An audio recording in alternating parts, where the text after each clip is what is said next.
जरा सोचिए, एक बहुत बड़ा देश जो अभी अभी आजाद हुआ है, लेकिन चारों तरफ बस अनिश्चितता का माहौल है, बंटवारे का दर्द है। ऐसे में करोड़ों लोगों को एक साथ लाकर उन्हें एक साझे भविष्य का सपना कैसे दिखाया जाए? इसका जवाब सिर्फ एक दस्तावेज में था, भारत का संविधान। तो चलिए आज इसी की कहानी को समझते हैं। तो सबसे पहला और सबसे जरूरी सवाल तो यही उठता है, आखिर भारत को एक संविधान की जरूरत ही क्यों पड़ी? देखिए, इसका जवाब ना किसी कानून की किताब में नहीं मिलेगा। इसका जवाब छिपा है 1947 की उस तूफानी हकीकत में। तो चलिए सबसे पहले चलते हैं 1947 में और समझते हैं कि वो दौर कैसा था। एक ऐसा पल जहां एक तरफ जीत का जश्न था तो दूसरी तरफ संकट ही संकट। अगस्त 1947 आज़ादी का जश्न था, हर तरफ शोर था।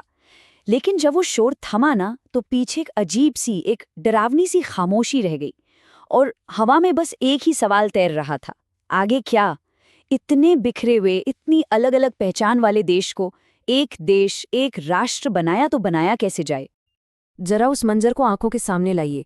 एक देश जो बंटवारे के दर्द से बिल्कुल टूट चुका था, 500 से भी ज्यादा रियासतें जिनको मनाना था कि भाई भारत में शामिल हो जाओ, समाज जो जाति और धर्म के नाम पर इतना गहरा बटा हुआ था, और ऊपर से करोड़ों लोग जो गरीबी और अनपढ़ता से जूझ रहे थे। सवाल अब सिर्फ राजनीति का नहीं था, सवाल तो वजूद का था। आखिर भारतीय होने का मतलब क्या है? यही सबसे बड़ा सवाल था।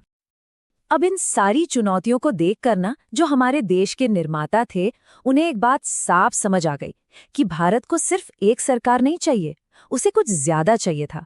एक बुनियाद, एक ऐसी रूल बुक यानी एक नियम पुस्तिका जो सब पर लागू हो और सबसे जरूरी, इस बिखरे हुए देश को जोड़कर रखे। तो चुनाव बिल्कुल साफ था। एक तरफ पूरी तरह से अराजकता, कोई नियम नहीं, कोई कानून नहीं, और दूसरी तरफ एक ऐसा देश जहां कानून का राज हो, जहां हर नागरिक को उसके अधिकार मिले। और इन दो अलग अलग दुनियाओं के बीच जो पुल बन सकता था ना, वो सिर्फ एक ही चीज थी, एक संविधान। तो अब इस रूल बुक को लिखेगा कौन? इसे लिखने के लिए उस वक्त के हिंदुस्तान के कुछ सबसे बेहतरीन, सबसे शानदार दिमाग एक साथ आए, और उनके इस मिशन का नाम था संविधान सभा। यही लोग थे नए भारत के शिल्पकार, इसके आर्किटेक्ट। और ये समझना बहुत जरूरी है कि ये कोई एक जैसी सोच वाले लोगों का ग्रुप नहीं था, बिल्कुल नहीं। इसमें देश के हर कोने से, हर धर्म से, समाज के हर तबके से लोग आए थे, और इन सबका बस एक ही मकसद था, एक ही काम था, आने वाले भारत की बुनियाद रखना। 2 साल, 11 महीने और 18 दिन। सोच सकते हैं, इतना वक्त लगा इस काम में। मतलब लगभग 3 साल।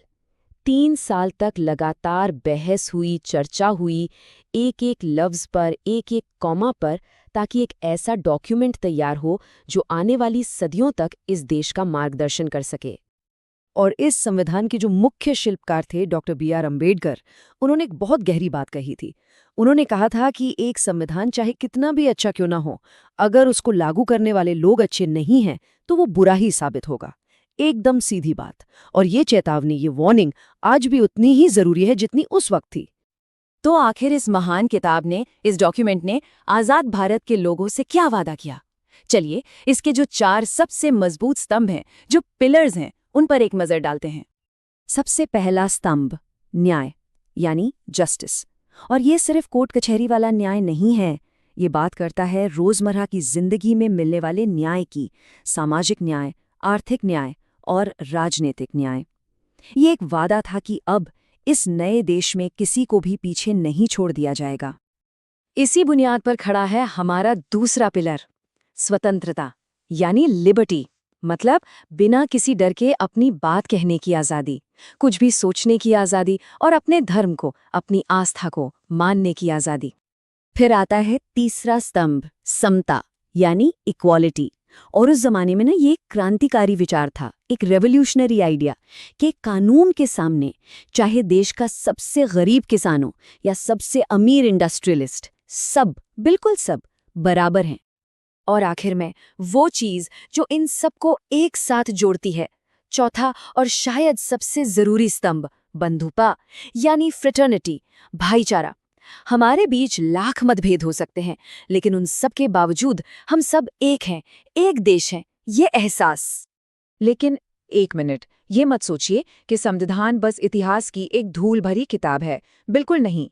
इसके शब्दों में आज भी बहुत ताकत है, और यही डॉक्यूमेंट है जो आज के मॉडर्न इंडिया के हर पहलू को, हर एस्पेक्ट को गाइड करता है। देखिए, जब भी कोई आज़ादी से अपनी बात रखता है या अपने बराबरी के हक के लिए आवाज़ उठाता है ना, तो असल में वो इसी डॉक्यूमेंट, इसी संविधान का सहारा ले रहा होता है। हमारे अधिकार कोई गिफ्ट नहीं है, ये संविधान में किया गया एक पक्का वादा है। ये वो ऑपरेटिंग सिस्टम है जिस पर हमारा लोकतंत्र चलता है।